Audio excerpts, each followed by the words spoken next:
Hello and welcome. Until he firmly denied it, British Prime Minister Tony Blair was expected to resign on May the 1st, the date that marks the 10th anniversary of his election victory. It's a testing time for his Labour Party, with local elections coming up and polls predicting its worst result in 2 years, losing hundreds of seats in England and Wales and a total loss of power in Scotland. While British political parties are trying to woo voters, national election polls have consistently put the opposing Conservative Party ahead of Labour. This rapidly growing gap has triggered the first signs of panic within the Labour Party leadership that the local elections will give a powerful boost to the Conservative Party and its leader David Cameron in his bid to become Prime Minister. And don't forget, we take your calls on this show. The number's there at the bottom of your screen. And joining me now to discuss the current state of British politics under Tony Blair is renowned sociologist and author Lord Anthony Giddens. His new book, Over to You, Mr. Brown, How Labour Can Win Again, is his manifesto on how the Labour Party can come out victorious in both the upcoming local and national elections. Lord Giddens, good to have you with us. Yeah, good to be with you. Thank you, sir. I have to start off by asking, how convinced are you that Labour can win the next election? Well, I think the key question is whether the vote tomorrow will be the bottom of Labour's fortunes, because you could argue the only way is up from there. I think Labour will have a new leader. The new leader will certainly revitalise the party.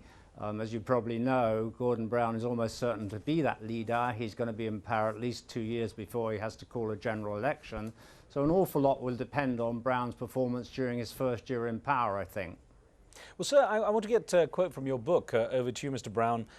This one talks about the disenchantment that often makes voters decide a certain way. It says, the biggest obstacle of all is not the Tories, but public disenchantment, not only with the Labour Party, but with politicians more generally. Brown must show real leadership quality, otherwise a jaded electorate will vote to, quote, give the others a chance. Now, you refer to that happening in 1997 for Labour. So to what extent does genuine dissatisfaction or disillusionment with the Labour Party, as opposed to just a sort of cyclical political fatigue coming in and people wanting a change, determine who goes into power next? Well, I think, as you just implied in that quote, for Labour, the big problem is really public disillusionment. It's not actually the new Tories, because under David Cameron, the Tories don't really have any worked out policies as yet. They're kind of riding the wave of disillusion with Labour, and that disillusion comes from three sources, really. The first is Labour's addiction to spin in the first part of its period of government, which has had a long-standing impact. The second is being in power for 3 terms. People get to know you very well, and therefore, you know, they think, oh well, let's give the others a chance. And the third thing is Iraq, which has caused, in British circles anyway, a considerable kind of downward slant in Tony Blair's popularity over the past year and a half or so. Well, apart from that sort of Iraq situation, which is affecting obviously his popularity, what about the way Britain is? I mean, there's a lot of spin out there, everyone's saying that Britain's better off under Labour, that it's become worse. How do you rate the way the Labour government has performed in the past decade, in terms of economy and sort of social strength? Well, it's very plain. If you look at the facts of the situation, the country has been changed substantially.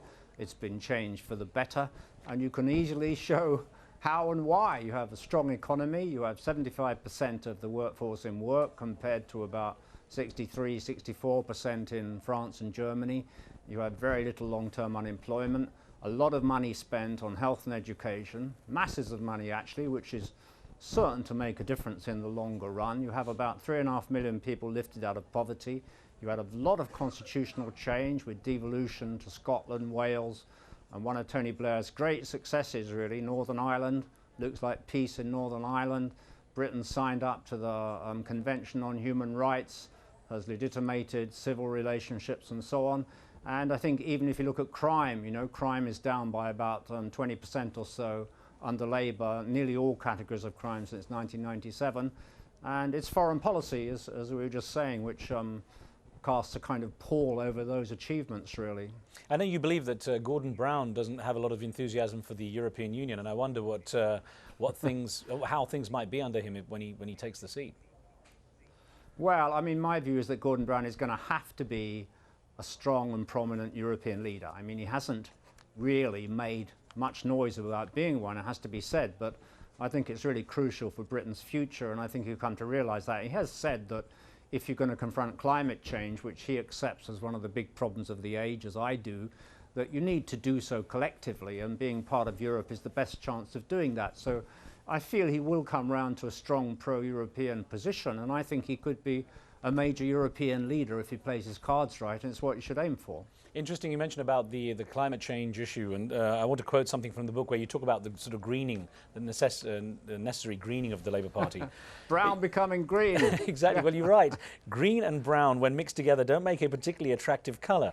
A downright unpleasant one, in fact. Yet today there must be a thorough greening of the Labour Party. Now, in what way? Oh, well, because, you know, if you're going to confront climate change, it has to be central to your policy. Therefore, you have to make tax innovations, for example. You have to change the nature of taxation to have a greater range of incentives and sanctions to promote behavior which is compatible with reducing CO2 levels. You have to have a range of international agreements.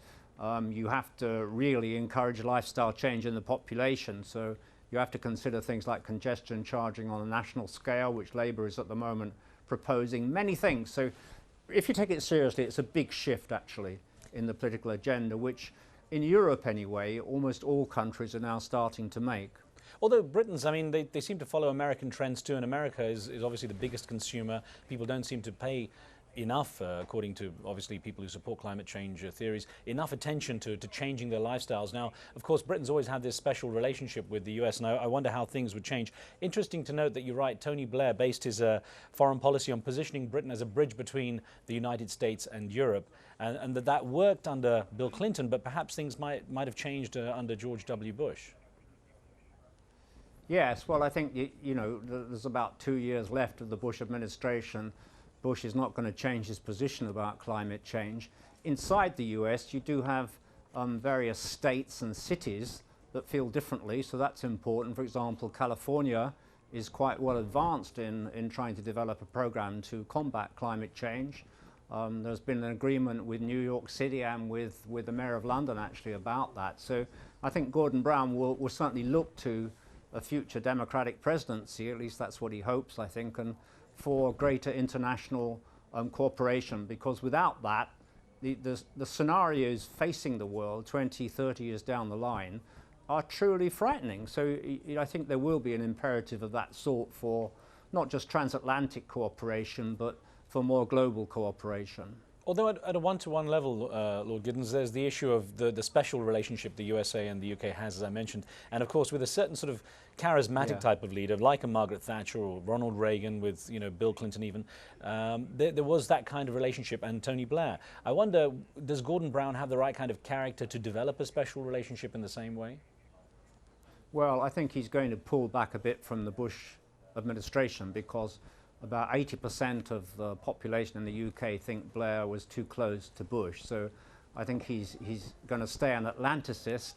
Yes, I think he does have the qualities, yes, because he's a different kind of politician from Tony Blair, but he's a person of some depth. He's a person who thinks about the issues, and he's got a long-term view of Britain's future, Europe's future, and the future of the US and a global economy. So you shouldn't underestimate him. He's a very formidable politician, Mr. Brown. Interesting, you write in your book and I'm going to quote here from the book, where you talk about the problem that he'll have maintaining order within the Labour Party. You write, Brown will have to face down the old left and deal with potentially fractious trade unions, just as Blair did. If Brown concedes too much to the traditionalists, he could perhaps keep the party happy, but his tenure as Prime Minister will be short. Now, I mean, how much of a battle is it between the old Labour and new Labour? How much is the old guard using the current crisis in popularity as an excuse to say, listen, there's a need to return to old party values and old party traditions? Well, there is still a left within the Labour Party which feels that way, but at the moment it doesn't really look as though the divisions will be too serious to me. I think very important that most of the Labour Party is now united behind Mr. Brown's candidature. You're probably going to have a traditionalist who is going to try and stand against Gordon Brown. Gordon Brown will certainly win. That will solidify his position. So there are always divisions within a left of centre party, but I think he'll probably be able to face them down pretty well. And you know, I think he has to push ahead with reform. The only way for the future is more ideas, more innovation, new policies, not going back to old ones. Interesting you say left of centre party, because a lot of people feel that that you know the New Labour came out of what was drawn out of Thatcherite conservatism. I know you refer to it in the book as well, and I wonder to what extent perhaps the British voting public was duped into thinking they were voting for a Labour Party and found really it was more a watered down Conservative Party. If you forgive me saying so, but I think that view is pretty stupid actually. I think there's a massive difference between Blairite policies and Thatcherite ones. You have tremendous investment in public services. Mrs. Thatcher was not interested in reducing inequality. Mrs. Thatcher would never have contemplated the minimum wage, would never have contemplated the kind of interventions in the labour market that the Labour Party made, would never have contemplated devolution in the UK. I think that the signal fact is that in order to be competitive, David Cameron's Tory party have had to move onto the same ground as New Labour. So they've had to abandon the Thatcherite position which previous Tory leaders held, and that's an indication of the way in which Labour has moved the centre of British politics in a more left of centre or social democratic direction. Well, of course, Margaret Thatcher was accused of creating a country of haves and have-nots, of increasing the divide in the British society. Well, so she did. Yeah, and so she did. Well, how much, to what extent do you think, then how much did the New Labour Party help to heal those divisions? How much did it bring people back together? You've had about 3.5 million people lifted out of poverty since 1997, which is an achievement, but it's nowhere near enough. You know, Britain suffers from a massive problem, especially of child poverty.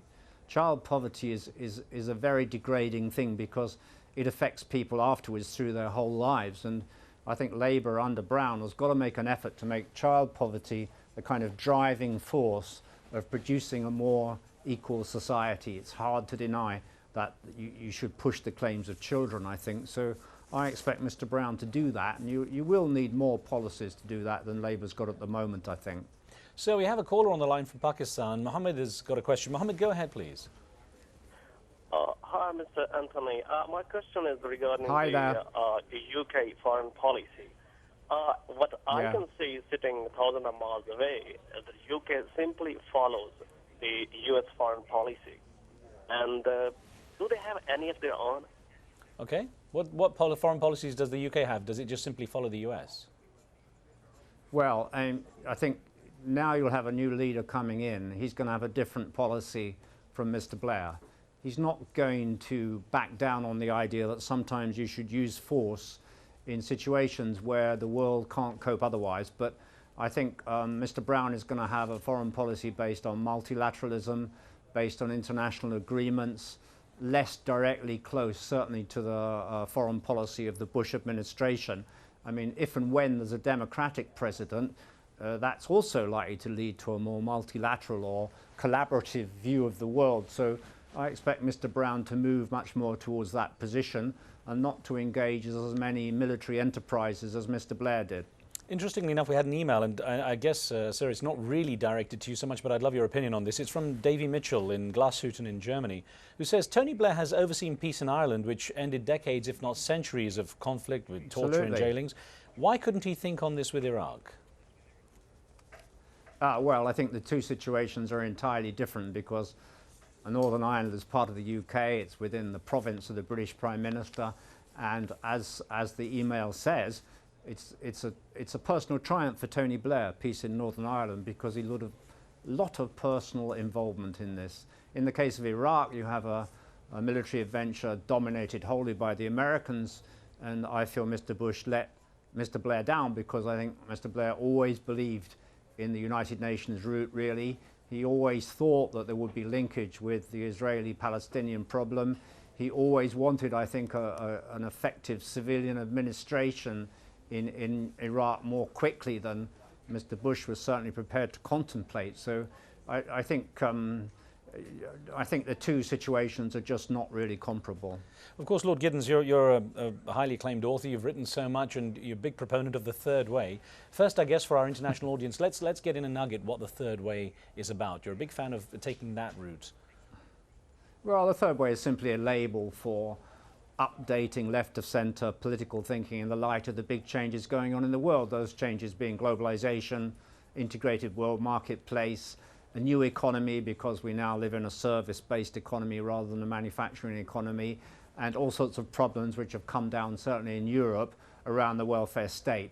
If the first way was traditional leftism, based upon a belief in the big state, based upon Keynesian economics, that's no longer feasible in the contemporary world. The second way was Thatcherism, the belief that you could run the world like a marketplace. We've all seen the limitations of that. So people have been looking for a third alternative, and the term third way is simply a label for that. I don't attach much significance to the term itself. Though you say that the Scandinavian countries, by and large, have adopted the third way, and I gather you're quite a big fan, from what I read, of the way Scandinavian countries operate. Yes, I am, because they've been the most reformist countries in Europe, to some extent in the world. And what they've done, they've got countries which have a very good, strong business climate. If you look at the countries which are ranked #1 in the world over the past few years in terms of doing business, Scandinavian countries have often been above the US, for example, in that. But at the same time, they've generated money to spend on public purposes, on health and education, social protection. They found a very good balance between these two things, better than almost any other countries in the world. And I don't think we can all become Scandinavians, but we can adopt some of their policies, and that's what I'm suggesting in this country. Now, just with 30 seconds to go, I was going to say 30 seconds to go, do you think that that is a view that Gordon Brown perhaps might hold? He might take that path? I do. I do, because I think he's a strong proponent of economic dynamism. He's also a strong advocate of social justice. Where are those mixed best? Well, in the Scandinavian countries. Why shouldn't we try to get closer to them in Britain too? Right, so thank you very much for joining us. Lord Anthony Giddens there. The book is Over to You, Mr. Brown. Well, thanks for being with us. You can send us your questions and comments for any of the shows at the address and number you can see on your screen. Along with any issues you'd like us to highlight, emails, of course, go to riz@aljazeera.net. We'll see you next time. Street Talk is coming up next.